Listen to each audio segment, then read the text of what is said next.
So guys, agriculture land కొనేటప్పుడు మనము ఏమేం విషయాలు ముఖ్యంగా చూసుకోవాలో ఈ వీడియోలో అయితే నేను చెప్పబోతున్నాను. వీడియోని ఫుల్ వరకు చూడండి. ఫస్ట్ మనం టైటిల్ డీడ్, ఆ డాక్యుమెంట్ ఎవరైతే మీకు ఓనర్ అమ్ముతున్నారో ఆ టైటిల్ డీడ్ చూసుకోవాలి.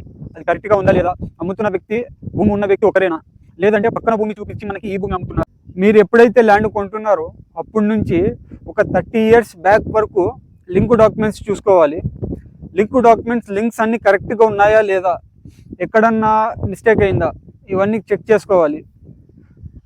సో అది ఓకే అయిన తర్వాత పాస్బుక్స్ అండి. ఎక్స్టెంట్ డాక్యుమెంట్లో ఏమైతే ఎక్స్టెంట్ ఉందో అదే ఎక్స్టెంట్ పాస్బుక్లో ఉందా.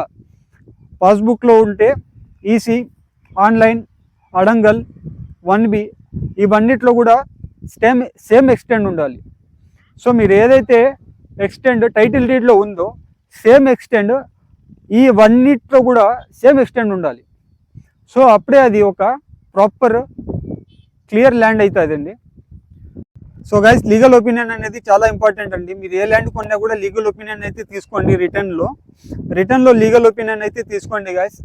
ఈ వీడియో మీకు నచ్చినట్టయితే please do like, share and subscribe. అదే కాకుండా మనం నెక్స్ట్ వీడియో ఫ్లాట్స్ మీద, హౌసెస్ మీద చేస్తామండి. సో దాంట్లో మనం తీసుకునేటప్పుడు ఏమేమి చెక్ చేసుకోవాలో అవి కూడా చెప్తాను. మన ఛానల్ అయితే ఫాలో చేసుకోండి.